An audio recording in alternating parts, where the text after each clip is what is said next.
Hey guys, welcome back to the session. आज हम बात करने वाले हैं नेचुरल डिजास्टर के ऊपर।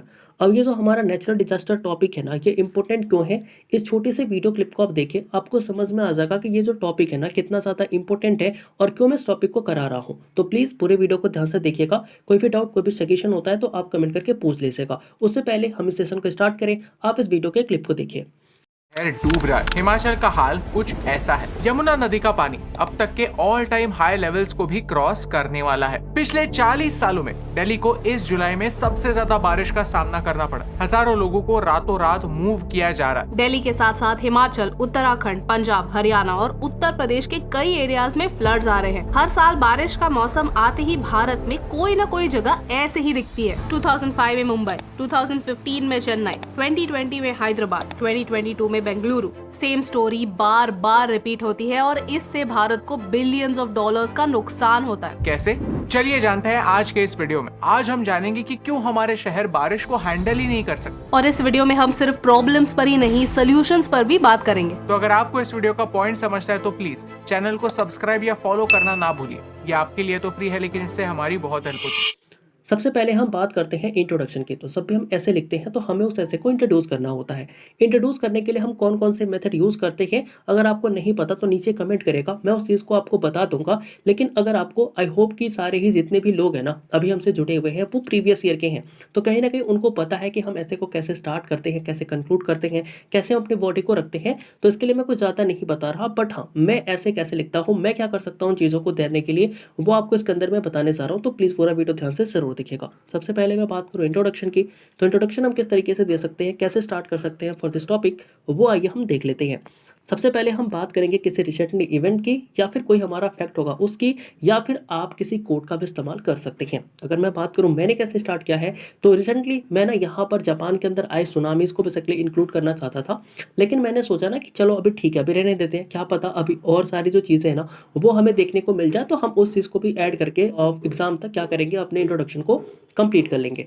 तो यहाँ पर मैंने इंट्रोडक्शन क्या रखा है कि recently many Indians state like Delhi, Himachal, Uttarakhand, Jammu and Kashmir have witnessed many natural disasters. यानी कि अभी क्या हुआ है, रिसेंटली जो कई सारे हमारे इंडियन स्टेट है ना, जैसे कि दिल्ली हो गया, हिमाचल प्रदेश हो गया, उत्तराखंड हो गया, जम्मू एंड कश्मीर हो गया, ये भी क्या रहे, विटनेस रहे काफ़ी सारे नेचुरल डिजास्टर के, जहाँ पर हमें flood, cyclone, landslide and drought यानी कि सूखा जैसी चीज़ें हमें देखने को मिले।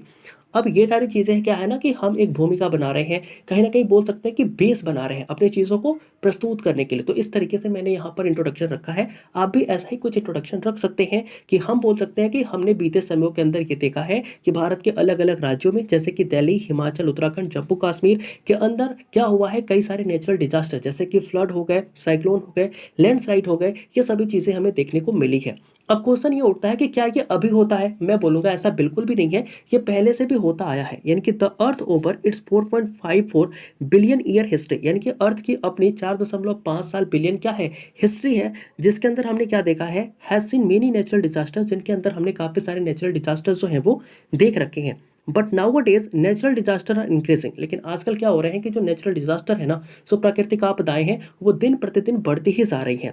Y this disaster are increasing day by day, अब हम देख रहे हैं कि ये जो डिजास्टर की संख्या है ना, ये दिन प्रतिदिन क्यों बढ़ती जा रही है। नो द रीजंस, इसके हम रीजन जानेंगे, इसके सजेशन क्या हो सकते हैं, जैसे कि हम इस नेचुरल डिजास्टर के इफेक्ट को मिटिगेट कर सकते हैं। तो ये सारी चीज़ें हम इस वीडियो के अंदर जानने वाले हैं। तो सबसे पहले हम बात करते हैं रीज़न की। तो हमारा रीज़न क्या होता है, सबसे पहले रीज़न की अगर मैं बात करूँ ना, तो हमारा रीज़न होता है जोग्राफिकल लोकेशन एंड क्लाइमेट। यानी कि जो हमारे इंडिया की लोकेशन है ना, जो हमारा क्लाइमेट है, ये बेसिकली क्या है, इसके लिए प्रोन है। मतलब कि यहाँ पर नेचुरल आपदाएं बोल सकते हो कि जो नेचुरल डिजास्टर्स है ना, वो आने के लिए हमारा जो कंट्री है ना, जो हमारी कंट्री की लोकेशन है, जो हमारा क्लाइमेट है, वो उसके प्रोन है। अब इस चीज़ को हम कैसे लिख सकते हैं एज अ रीज़न, वो भी चीज़ें हम देखते हैं। जैसे कि मैंने लिखा कि India geographical location expose the various natural hazards like cyclone, floods, earthquake and drought. यानी कि जो भारत का जियोग्राफिकल लोकेशन है ना, ये काफ़ी ज़्यादा एक्सपोजर देता है कि हमारे इधर पे क्या है, नेचुरल डिजास्टर है, जैसे कि साइक्लोन हो गया, फ्लड हो गया, अर्थक्वेक हो गया और ड्रॉट हो गया। आपने देखा होगा कि इंडिया की क्या है, वास्ट कोस्ट लाइन है। जैसे अगर मैं इंडिया का मैप जो है ना वो ड्रा करने की कोशिश करूँ, तो आप देखते होंगे कि यहाँ पर हमारा अरेबियन सी है, यहाँ पर हमारा बे ऑफ बंगाल है। तो इससे हमें क्या पता लगता है, इससे हमें ये पता लगता है कि जो भारत के कोस्टल एरिया की रीच है ना, वो काफ़ी ज़्यादा है। तो इसके वजह से हमें क्या देखने को को मिलेगा, यहाँ पर साइक्लोन जैसी चीज़ें जो है ना वो देखने को मिलेगी। अब जाहिर सी बात है, अगर हमारे इंडिया की बात करें सर ना, तो इंडिया में काफ़ी सारे रिवर जो है ना वो आपको देखने को मिलेंगे। अगर आप ऊपर जाते हैं तो यहाँ पर ना आपको काफ़ी सारी हिमालयन रिवर मिल जाएंगी, नीचे अगर जाते हैं तो यहाँ पर काफ़ी सारी ना पेनिनसुलर रिवर भी आपको देखने को मिल जाएंगे। तो रिवर की वजह से फ्लड आ सकते हैं, जो हमारे साइक्लोन है वो सी की वजह से क्रिएट हो सकते हैं। तो ये जो सारी चीज़ें हैं, अच्छा ऊपर आपने हिमालय को भी नोटिस किया होगा, तो हिमालय की वजह से क्या होते हैं कि हमारे यहाँ अर्थक्वेक भी आते रहते हैं। यानी कि जो इंडिया की ज्योग्राफिकल लोकेशन है ना वो एक रीज़न होता है जिसके वजह से क्या होता है कि हमारे यहाँ साइक्लोन से लेकर के फ्लड तक की चीज़ें हमें देखने को मिलती है। इंडिया के अंदर आपको पता हो तो सेस्मिक जोन भी है, और सेस्मिक जोन की वजह से क्या होता है कि हमारे यहाँ भूकंप भी आते रहते हैं। और मानसून क्लाइमेट जो है ना इसके वजह से क्या होता है कि हमारे यहाँ इतनी ज़्यादा बारिश भी हो जाती है कि फ्लड वगैरह हमें देखने को मिलते रहते हैं। तो ये सारे रीज़न ना आप लिख सकते हैं ज्योग्राफिकल लोकेशन के अंदर। यानी कि ज्योग्राफिकल लोकेशन ये कहता है कि भारत की परिस्थिति, यानी कि भारत की स्थिति ऐसी है कि यहाँ पर ये सारी जो नेचुरल आपदाएं हैं ना, जो प्राकृतिक आपदाएं हैं, ये हो सकती है या फिर इनके आने के चांसेस होते हैं। दूसरा क्या होता है, इन्वायरमेंटल डिग्रेडेशन। देखो इन्वायरमेंटल डिग्रेडेशन का मतलब क्या हुआ कि हम अपने इन्वायरमेंट के साथ, हम अपने पर्यावरण के साथ क्या कर रहे हैं, छेड़छाड़ कर रहे हैं, उसको डिग्रेड कर रहे हैं, उसको कम कर रहे हैं। जैसे अगर मैं एग्जांपल दूं ना, जैसे आपने देखा होगा कि क्या होता है कि जैसे हमारे गांव है, ठीक है, और जो हमारे शहर है, इसमें आपको पक्का पता होगा कि डिफरेंस क्या होते हैं। जैसे अगर मैं गांव की बात करूँ ना, तो गांव में बेसिकली पक्की सड़कें ना कम होती हैं as compare to the city. यानी कि जो सिटी है ना वहाँ पर आपको पक्की सड़कें दिखेंगी। अब जाहिर सी बात है, जरा आप खुद सोच के देखिएगा कि अगर पक्की सी सड़क है उस पर आपने पानी डाला तो वो जल्दी सूख जाएगा, या जो गाँव की कच्ची रोडें हैं ना उन पर अगर मैंने पानी डाला तो वो सूख जाएगा। अब बोलेंगे कि गाँव वाले जो सड़क है ना, जो कच्ची रोड है, उस पर अगर मैंने पानी डाला तो वो चीज़ें क्या होंगी, सूख जाएंगी जल्दी से, as compare to the city की जो हमारी कंक्रीट वाली रोड होती है उसके। तो यहाँ पर हमें क्या पता चलता है कि जो हमारा इन्वायरमेंट था ना उसको हमने डिग्रेड कर दिया, उसके साथ हमने छेड़छाड़ करी। जैसे जो पेड़ थे ना, पेड़ों को मैंने काट दिया, पेड़ों को काट करके मैंने हाईवे बना दिए, बड़ी बड़ी बिल्डिंगें बना दी। अब वो पेड़ क्या करते थे ना कि जो बारिश का पानी होता था या जो फिर ऐसे वाटर होते थे ना, उनको वो क्या करते थे, कहीं ना कहीं एब्जॉर्ब करने का काम करते थे। अब जब वो एब्जॉर्प्शन नहीं होगा तो इसके वजह से क्या होगा, पानी जो है ना वो हमारे लेयर पर, यानी कि जो हमारी सतह है उसी पर वो फैली रहेगी। और जब पानी फैली रहेगी तो इसके वजह से जो हमारा बोल सकते हो कि सी का लेवल है वो उठ जाता है, जगह जगह फ्लड आते रहते हैं। तो ये एक नेचुरल डिजास्टर का एक रीजन होता है जिसको हम इन्वायरमेंटल डिग्रेडेशन के अंदर लिख सकते हैं। यहाँ पर क्या लिखा हुआ है इस चीज को हम पढ़ते हैं।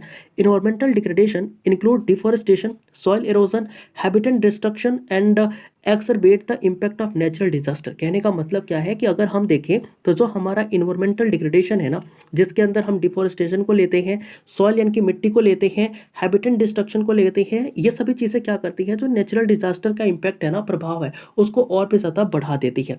डिफॉरेस्टेशन क्या करता है, जो डिफॉरेस्टेशन है ना, यानी कि जो वनों की कटाई हम कर रहे हैं, वो क्या करता है, कहीं ना कहीं रिस्क ऑफ लैंडस्लाइड, यानी कि जो लैंडस्लाइड होते रहते हैं ना बार बार, आपने भी देखा होगा कि जम्मू कश्मीर घूमने गए, वहां पर क्या हुआ, लैंडस्लाइड हो गया, जिसकी वजह से घंटों तक सड़कें जाम रही। तो ये क्यों होता है, क्योंकि हम डिफॉरेस्टेशन कर रहे हैं, पेड़ों की कटाई कर रहे हैं। पेड़ क्या करता है आपको पता है कि उसके जड़ों से मिट्टी जो है ना वो बधी रहती है। जब पेड़ ही खत्म हो जाएगा तो मिट्टी बदने का कोई सवाल ही नहीं होता, और इसके वजह से क्या होगा, फिर इसके वजह से बहुत सारे लैंडस्लाइड जो हैं वो हमें देखने को मिलते हैं, फ्लड हमें देखने को मिलते हैं। सॉइल इरोजन क्या करता है, जो लैंड की एबिलिटी है ना ये खत्म कर देता है। यानी कि जैसे मान लो अगर मैं आपको पूछूं ना एक चीज कि नेचुरल डिजास्टर क्या होता है, तो कई सारे लोग होंगे ना वो ड्रॉट को इंक्लूड करना ही भूल जाते हैं। उन्हें लगता है ना कि ड्रॉट जो है ना, जो सूखा है, वो नेचुरल डिजास्टर क्या ही होगा। लेकिन ये है, क्यों है, क्योंकि इस चीज़ पे ना सरकार ने भी जोड़ दिया। 2016 में फसल बीमा योजना जो सरकार की आई थी वो भी इसके अंदर इंक्लूडेड है, तो वो भी हम पढ़ेंगे। लेकिन उससे पहले मैं बता दूं कि जो सॉइल इरोजन है ना, इसके वजह से जो हमारी पैदावार है मिट्टी की वो कम हो जाती है, जिसकी वजह से क्या होता है कि हमारे फसलें खराब हो जाती हैं, और ये भी एक इम्पैक्ट होता है नेचुरल डिजास्टर के अंदर, इसे भी हम काउंट करते हैं। इसके अलावा ये सारी चीज़ें हैं, आप इस पीडीएफ को पढ़ भी सकते हैं, मैं जल्दी से पीडीएफ को प्रोवाइड भी कर दूंगा। तो ये हमारा दूसरा रीज़न होता है। अगर मैं तीसरे रीज़न की बात करूँ ना, तो तीसरे रीज़न के अंदर क्या आता है कि पॉपुलेशन ग्रोथ एंड अर्बनाइजेशन, यानी कि लोगों की जो ग्रोथ है ना, पॉपुलेशन की जो ग्रोथ है और अर्बनाइजेशन है वो तेजी से बढ़ता जा रहा है। जैसे कि अगर मैं एग्जाम्पल दूँ तो इंडिया भी क्या हो गया है, टॉप मोस्ट पॉपुलस कंट्री हो गया है। अगर मैं बात बात करूँ ना तो शायद ऐसा कोई डाटा तो अभी आया नहीं है, तो जब डाटा आएगा तब हम देखेंगे कि इंडिया फर्स्ट पे है। लेकिन अभी के लिए मैं बताऊँ ना तो इंडिया को एज अ सेकंड मान के ही आप चीज़ों को लिखिएगा, क्योंकि ना कोई ऑथेंटिक या कोई ऑफिशियल डाटा भी नहीं आया है कि इंडिया ने चाइना को सरपास कर दिया है। ये सब हमें पता है क्योंकि हमने अजम्पशन लगा रखे थे और इसके आधार पर हम कहते हैं कि हम मोस्ट पॉपुलस कंट्री हैं, लेकिन अभी भी ना चाइना जो है वो मोस्ट पॉपुलस कंट्री है। लेकिन अगर मैं बात करूँ तो रैपिड पॉपुलेशन ग्रोथ, यानी कि हमारे इंडिया के अंदर जो पॉपुलेशन की ग्रोथ है ना वो काफ़ी तेज़ी से बढ़ रही है और अनप्लान्ड अर्बनाइजेशन जो है वो इंक्रीज होता जा रहा है। अब देखो यहाँ पर ना अनप्लान्ड मैंने वर्ड यूज़ करा है, इसका मतलब क्या होता है, जैसे कि मैं बात करूँ ना तो आपने देखा होगा जैसे कि मुंबई के अंदर फ्लड्स आते रहते हैं, तो ये क्यों आते हैं पता है, क्योंकि जो मुंबई का मान लो ये जो सी वाला रीजन है ना, कोई नाले है नदी है, वहाँ पर ना स्लम बने हुए हैं और उन स्लम के लोग बेसिकली क्या करते हैं, जैसे आप उनको भी छोड़ दीजिए, मैं सिंपल एग्जांपल देता हूँ। जैसे पहले जो लोग थे ना वो कहाँ जाकर के बसते थे, आपने देखा होगा कि ये अगर रिवर है ना तो इस रिवर के चारों तरफ यानी कि इस रिवर के यहाँ भी क्या होते थे, लोगों के मकान बनते हैं। अब इसके बाद से मान लो कि अगर बाढ़ आ रही है तब तो ये लोग धीरे धीरे आगे की तरफ सेटल डाउन होंगे, लेकिन हुआ क्या कि मान लो 4-5 साल बाद 4-5 साल तक बाढ़ नहीं आई, तो अब लोग क्या करते हैं ना, इंक्रोचमेंट करते हैं और इंक्रोचमेंट करते हैं, ये नदी वाले एरिया में जाकर के बसने लगते हैं। और फिर मान लो 4 साल के बाद 5 साल के बाद जब बाढ़ आई तो उस समय क्या होगा कि जो बाढ़ का क्षेत्र यहाँ तक था ना, जहाँ पर लोगों ने क्या कर रखा है, इंक्रोचमेंट कर रखा है, तो बाढ़ तो भाई यहाँ पर पानी आ गया ना उसका, तो इससे होता क्या कि लोगों के घरों में पानी घुस जाता है और वहाँ पर सरकार को फिर दिक्कत होने लगती है।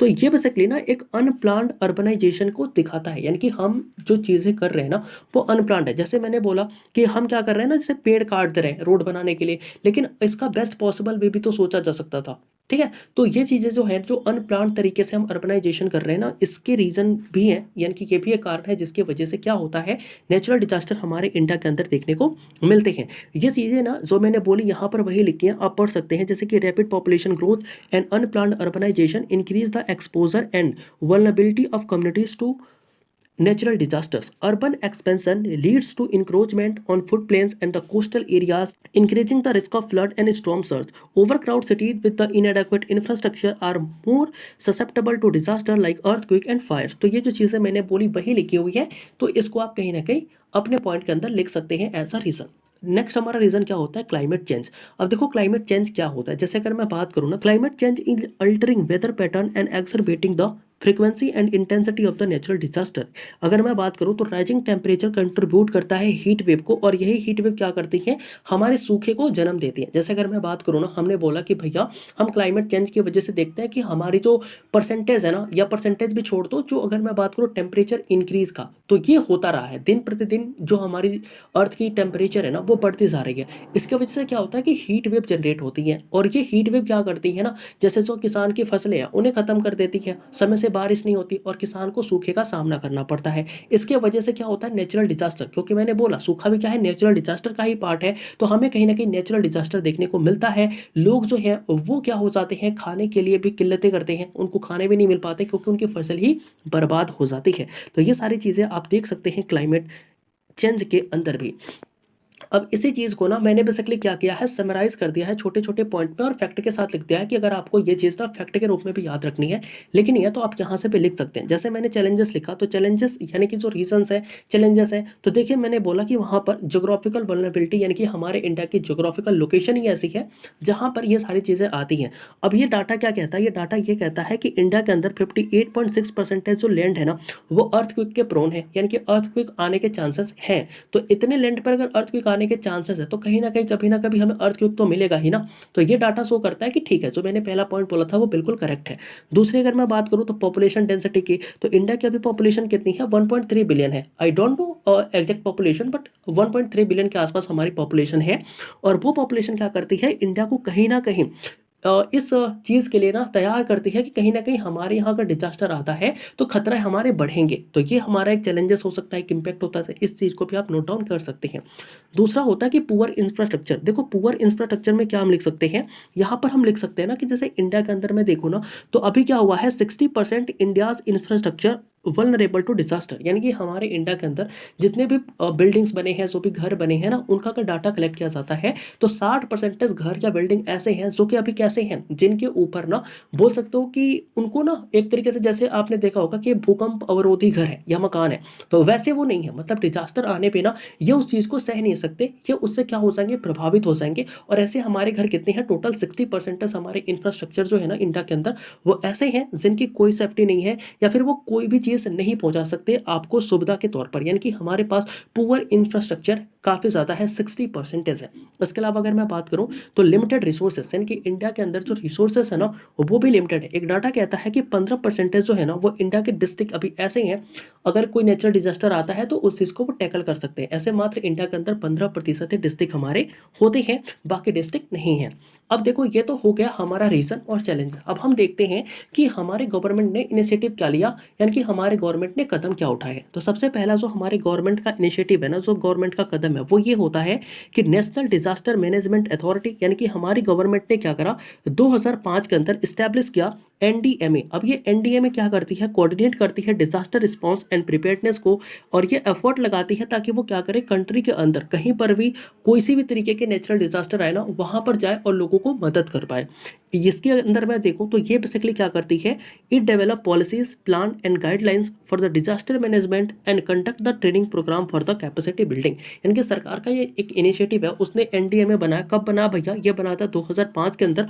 और इसके अंदर सरकार की ये बेसिकली रणनीति होती है कि इंडिया के अंदर कहीं पर भी कैसा भी डिजास्टर आता है तो हम क्या करें, रिस्पॉन्स करें और जाकर के उनकी सहायता करें। हम क्या करेंगे, पॉलिसी बनाएंगे, प्लान बनाएंगे और हमेशा समय समय पर ट्रेनिंग प्रोग्राम भी कंडक्ट करेंगे, ताकि हम क्या कर सके, अच्छे तरीके से, इफेक्टिव तरीके से जब डिजास्टर आए तो उस चीज को हम मैनेज कर पाए। तो ये सरकार की एक बोल सकते हो इनिशिएटिव रही है। इसके अलावा अगर मैं दूसरी इनिशिएटिव की नाम लूं तो वो सरकार ने क्या करा कि national cyclone risk mitigation project start किया। कब किया था, ये किया था 2010 के अंदर। अब ये जो हमारा एनसीआरएमपी है ना, ये क्या बेसिकली कर दी है, it enhance the cyclone resilience in the coastal state. आपने नाम सुना होगा या फिर आपने न्यूज चैनल पर देखा होगा कि जो हमारी एनसीआरएमपी है ना, उसने क्या किया है, प्रिडिक्ट किया है कि यहाँ पर ना चक्रवात आने वाला है या फिर साइक्लोन आने वाले हैं। तो ये ना पहले नहीं था, लेकिन 2010 में हमने बेसिकली क्या किया, 2010 में हमने ये चीज़ लॉन्च करी कि क्यों ना जब साइक्लोन बनने वाला हो, साइक्लोन आने वाला हो, उससे पहले ही हम इन चीज़ों का पता लगा लें। जब हम इन चीज़ों का पता लगा लेंगे तो वहाँ की अथॉरिटी को हम पता कर देंगे या फिर उनको अवेयर कर देंगे और वो लोगों को अवेयर कर देंगे और ऐसे लोगों की जान बचाया जा सके। तो सरकार ने ये सोचा 2010 के अंदर और उसने बेसिकली क्या किया, एनसीआरएमपी नाम का एक प्रोजेक्ट जो है वो स्टार्ट किया था।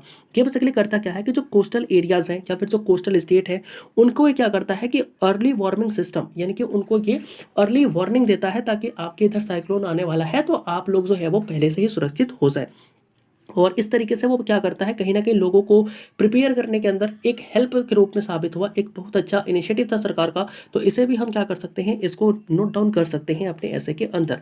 नेक्स्ट अगर मैं इनिशिएटिव की बात करूं तो गवर्नमेंट ने वो बेसिकली क्या करा कि नेशनल डिजास्टर रिस्पांस फोर्स यानी कि एनडीआरएफ, आपने देखा होगा कि 2006 के अंदर हमारी एनडीआरएफ जो थी ना, इसका गठन किया गया था। तो जो हमारी 2006 के अंदर जो एनडीआरएफ बनाई गई थी ना, ये बेसिकली क्या है, एक स्पेशल फोर्स है जो कि ट्रेंड करी जाती है। मतलब ये ऐसी स्पेशल फोर्स है जो कि ट्रेंड है और इक्विप्ड है ऐसे किसी भी नेचुरल या फिर मैन मेड डिजास्टर से निपटने के लिए या फिर उसको मैनेज करने के लिए, जो कि कहीं पर भी देखी जाती है। It played a crucial role in search rescue. जो भी आपने देखा होगा, कभी भी कहीं भी नेचुरल डिजास्टर आते हैं तो वहां पर सर्च रेस्क्यू मिशन वगैरह जो है स्टार्ट किए जाते हैं, क्योंकि कई लोग जो होते हैं ना वो उस नेचुरल डिजास्टर के अंदर खो जाते हैं। तो ऐसे लोगों को बचाने के लिए, उनको ढूंढ के निकालने के लिए बेसिकली सरकार ने क्या किया, इस तरीके के एक फोर्स का गठन किया जिसका नाम होता है एनडीआरएफ। 2006 में इसको बनाया गया था। एनडीआरएफ एक स्पेशलाइज्ड फोर्स है जो कि ट्रेंड है और इक्विप्ड है ऐसे किसी भी चीज के लिए जो कि नेचुरल या फिर मैन-मेड डिजास्टर के अंदर काउंट करी जाती है। It plays a crucial role in search rescue and relief operation during the emergency. तो ऐसी इमरजेंसी के अंदर ये काम करने के लिए सक्षम है। इसके अलावा सरकार ने क्या करा, प्रधानमंत्री फसल बीमा योजना 2016 के अंदर सरकार ने इसे लॉन्च किया। इसके अंदर सरकार ने क्या कहा, ये जो हमारी योजना थी ना पीएमएफबीवाई, ये बेसिकली क्या करती है, ये क्रॉप इंश्योरेंस स्कीम है जो कि एम करती है providing financial support to the farmer in case of crop failure due to the natural disaster. यानी कि अगर मान लो नेचुरल डिजास्टर आया और आपका क्रॉप फेलियर होगा तो उस समय जो किसान है ना, किसान को एक फाइनेंशियल सपोर्ट प्रदान करने के लिए हमारे प्रधानमंत्री ने प्रधानमंत्री फसल बीमा योजना, जिसको BY, जिसको PMFBY स्कीम भी हम कहते हैं, उसे लॉन्च किया गया कब? 2016 के अंदर। It help mitigate the economic impact of the disaster like drought, floods and cyclone on the agriculture sector. कहने का मतलब ये है कि एग्रीकल्चर सेक्टर के अंदर जो सरकार है ना, वो इकोनॉमिक इम्पैक्ट को कहीं ना कहीं कम करने की कोशिश कर रही है इस योजना के थ्रू। अगर मान लो कहीं ड्रॉट पड़ गया, सूखा हो गया, कहीं फ्लड आ गए, कहीं साइक्लोन आ गए, तो किसानों को ज़्यादा दिक्कत ना हो, इसके लिए सरकार ने इकोनॉमिकली उन्हें हेल्प करने के लिए ये योजना जो है वो लेकर के आई है। तो सरकार के इतने इनिशिएटिव मिला करके आप क्या कर सकते हैं, एक अच्छा इसे लिख सकते हैं। इसके अलावा हम सजेशन क्या दे सकते हैं एज एन ऑफिसर, हम क्या सजेस्ट कर सकते हैं, कैसे इसे और बेटर बना सकते हैं, उसके लिए हम क्या लिख सकते हैं वो भी हम देख लेते हैं।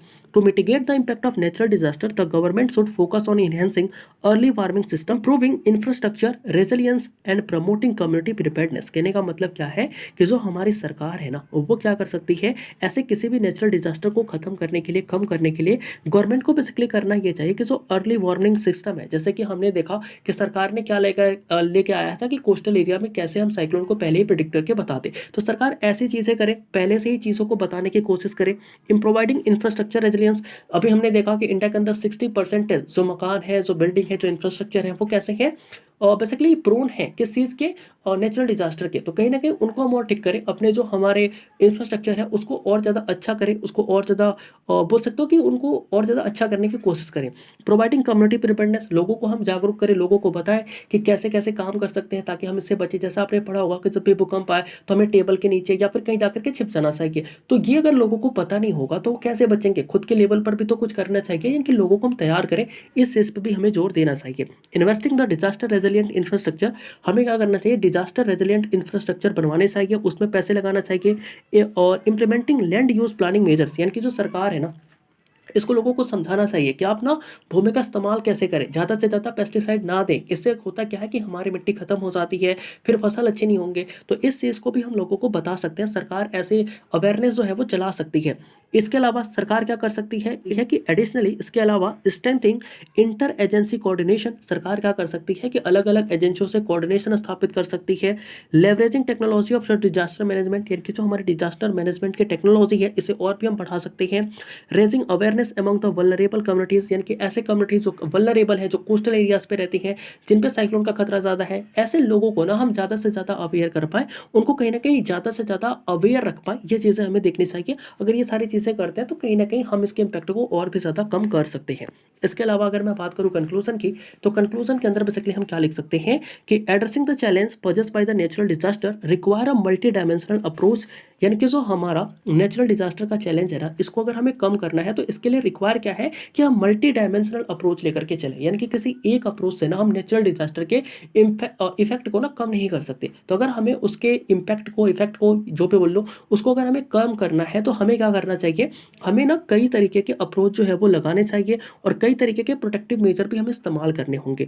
इफेक्टिव गवर्नेंस, जिसमें कि सबसे पहला क्या आता है कि इफेक्टिव गवर्नेंस, यानी कि जो हमारी सरकार है ना वो अच्छे से काम करे, जो हमारा गवर्नेंस है किसी भी चीज़ को लेकर के वो अच्छा हो, कम्युनिटी पार्टिसिपेशन हो, यानी कि हर कम्युनिटी इसके अंदर पार्टिसिपेट करे। अगर ये सारी चीज़ें करते हैं, प्रोटेक्टिव मेजर हम लेते हैं, मल्टी डायमेंशनल अप्रोच करते हैं, तो हम क्या कर सकते हैं, नेचुरल डिजास्टर के चैलेंजेस को कहीं ना कहीं कम कर सकते हैं। इसके अलावा मैं बात करूँ तो बाय इम्प्लीमेंटिंग गवर्नमेंट इनिशिएटिव, यानी कि जो हमारी गवर्नमेंट ने जो जो इनिशिएटिव लिए हैं उसको अगर हम एडॉप्ट करते हैं, होस्टेलिक स्ट्रेटजी इसके साथ हम अपना खुद का मिलकर के उसके स्ट्रेटजी को फॉलो करते हैं, तो India can enhance it resilience to the natural disaster and safeguard the lives and livelihood of the citizen. अगर ये सारी चीज़ें हम करते हैं, जो गवर्नमेंट ने अपने इनिशिएटिव दिए उसको हम फॉलो करते हैं, उसको फॉलो करके हम स्ट्रेटजी बनाते हैं और उसके आधार पर काम करते हैं, तो हो क्या सकता है कि इंडिया जो है ना वो एक ऐसा बोल सकते हो कि प्लेटफॉर्म क्रिएट कर सकता है जो कि नेचुरल डिजास्टर के लिए रेजिलियंस हो।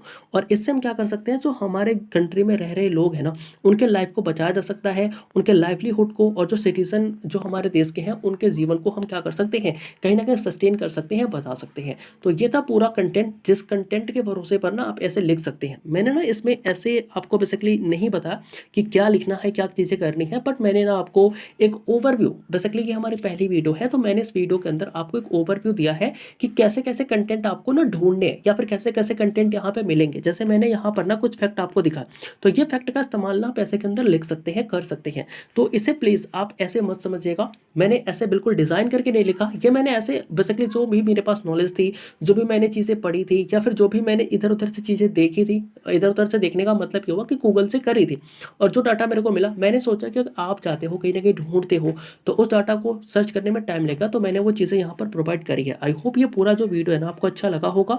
तो प्लीज़ कमेंट, अगर आपको जो भी पार्ट अच्छा लगा, जो भी चीज़ आप सुधार करना चाहते हो, any suggestion then you can comment, और मिलते हैं नेक्स्ट वीडियो में। तब तक के लिए जय हिंद।